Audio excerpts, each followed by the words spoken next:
നമ്മുടെ ഒരു മിനി വ്ളോഗാണ്. ഇപ്പോൾ രാവിലെ എണീറ്റ് അപ്പം തന്നെ മുടി വെട്ടി വെച്ചു കേട്ടോ. മുടി ആകെ അല്ലമ്പായിട്ടാണ് കിടക്കുന്നത്. രാത്രി കിടക്കാൻ മുമ്പൊക്കെ ഭയങ്കര കാര്യത്തിൽ മുകളിലൊക്കെ വെച്ച് കെട്ടും, പക്ഷെ രാവിലെ മണിക്കാതെ കഴിഞ്ഞു പോയിട്ടുണ്ടാവും. ഇനി പല്ല് തേക്കണം. പല്ല് തേച്ചിട്ട് നല്ല പോലെ വിശക്കുന്നുണ്ട്. എത്ര വേഗം തന്നെ ബ്രേക്ക്ഫാസ്റ്റ് അടിക്കണം ഗൈസ്. അപ്പോൾ പല്ല് തേച്ച് മുഖം കേക്കിയിട്ട് ഓടി വരാം. ഇന്ന് രാവിലെ പൂരി മസാല കേട്ടോ. അമ്മയുടെ മസാല കറി നല്ല ടേസ്റ്റാണ്. ഞാനൊരു 2-3 പൂരി കഴിച്ചു. നയനം തന്നെയൊക്കെ നേരത്തെ ബ്രേക്ക്ഫാസ്റ്റ് കഴിച്ചല്ലേ, ഞങ്ങൾ ഒരുമിച്ചാണ് ഇരിക്കാറുള്ളത്. ഇനിയിപ്പോൾ അവൾ തുണികളൊക്കെ മടക്കി വയ്ക്കുകയാണ്. ഇനി അടുത്ത പണികൾ എന്താണെന്ന് നോക്കട്ടെ.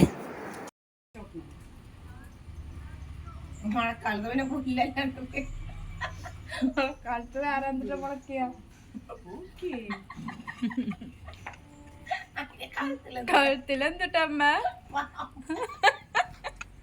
അൽഫ്രീക്ക് കഴുത്തിലെന്തുട്ടാ?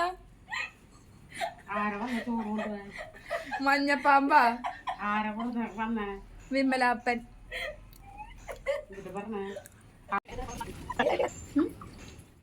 ഇനി സ്വല്പം ഹെയർ കെയർ ആവട്ടെ. ഹെയർ കളർ ചെയ്തിട്ട് ഭയങ്കര ഡ്രൈ ആയി മുടി. അപ്പോൾ ഒരു അംലയുടെ ഹെയർ ഓയിൽ വാങ്ങിച്ചിട്ടുണ്ടായിരുന്നു. നല്ല സ്മെല്ലാണ് കേട്ടോ. ആ ഹെയർ ഓയിൽ ഒഴിച്ചു, പിന്നെ ഒരു ഇവിയോൻ്റെ ക്യാപ്സ്യൂളും പിന്നെ കാസ്റ്റർ ഓയിലും, ഇത് മൂന്നും കൂടിയിട്ട് നന്നായിട്ടൊന്ന് ചൂടാക്കി എടുത്തിട്ട് തലയിൽ മസാജ് ചെയ്യാൻ പോവാണ് നമ്മൾ. മസാജ് ചെയ്തിട്ടൊരു അരമണിക്കൂറൊക്കെ പിടിച്ച് നിൽക്കുള്ളൂ കേട്ടോ. കുറേ നേരം പിടിച്ച് നിൽക്കി തലവേദന എടുക്കും, നല്ല തുമ്മലും വരും. അപ്പോൾ എല്ലായിടത്തും ഒന്ന് വരട്ടി കൊടുത്തു. ചെറുതായിട്ട് ഡാൻഡ്രഫ് ഉണ്ട്. അപ്പോൾ ഇത് ഈ ഒരു ട്രീറ്റ് നല്ലതാണ്. കാസ്റ്റർ ഓയിൽ നമ്മുടെ മുടിക്ക് നല്ലതാണ്. ഇവിയോൺ ക്യാപ്സ്യൂൾ ആയാലും ബെസ്റ്റാണ്.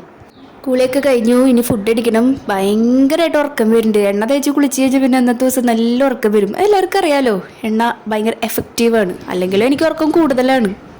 ഉറങ്ങി എണീറ്റപ്പോൾ നയന ഇവിടെ ഇരുന്ന് ബദാം കഴിക്കുന്നുണ്ടായിരുന്നു. അപ്പോൾ അതിൽ നിന്ന് 2 പീസ് എടുത്ത് ഞാനും കഴിച്ചു. ഇനിയിപ്പോൾ ബാങ്കിലേക്ക് ഒന്ന് പോകണം. അവർ ഇടയ്ക്കിടയ്ക്ക് സൊസൈറ്റിക്ക് തന്നെ വിളിക്കും, കാരണം കുറച്ച് ഗോൾഡ് വെച്ചിട്ടുണ്ട്. അപ്പോൾ അതിന് ഇൻട്രസ്റ്റ് അടയ്ക്കാൻ വേണ്ടി ഇടയ്ക്കിടയ്ക്ക് വിളിക്കും. അങ്ങനെ വൈകുന്നേരമായി. ഇനി മുഖത്തൊരു ഫേസ് പാക്ക് ഇടണം കേട്ടോ. എത്ര ദിവസത്തേക്കാവുന്നൊന്നും അറിയില്ല. അപ്പോൾ കുറച്ച് നാൾ യൂട്യൂബ് വീഡിയോ ഒക്കെ കണ്ടു കഴിഞ്ഞാൽ പിന്നെ അവിടെ നിന്ന് അങ്ങോട്ട് അടുപ്പിച്ച് കുറച്ച് ദിവസം ഇങ്ങനത്തെ ഓരോ ഹോം റെമഡീസ് ഒക്കെ ചെയ്തുകൊണ്ടിരിക്കും. അപ്പോൾ ഇത് മുഖത്തിട്ടിട്ട് പണി നടക്കുമ്പോൾ ഇത് മുഖത്ത് പിടിക്കുകയും ചെയ്യും, പണിയും കഴിയും. അപ്പോൾ ഇതാണ് നമ്മുടെ ഇന്നത്തെ മിനി വ്ളോഗ്. ഇവിടെ അവസാനിപ്പിക്കുകയാണെങ്കിൽ ഇത് കഴിഞ്ഞ് കഴിഞ്ഞാൽ ഫേസ് വാഷ് ചെയ്യുക, നല്ല സുഖമായിട്ട് കിടന്നു പറഞ്ഞാൽ. അപ്പോൾ പുതിയൊരു വീഡിയോ ആയിട്ട് വീണ്ടും കാണാം. Bye bye. അയ്യോ.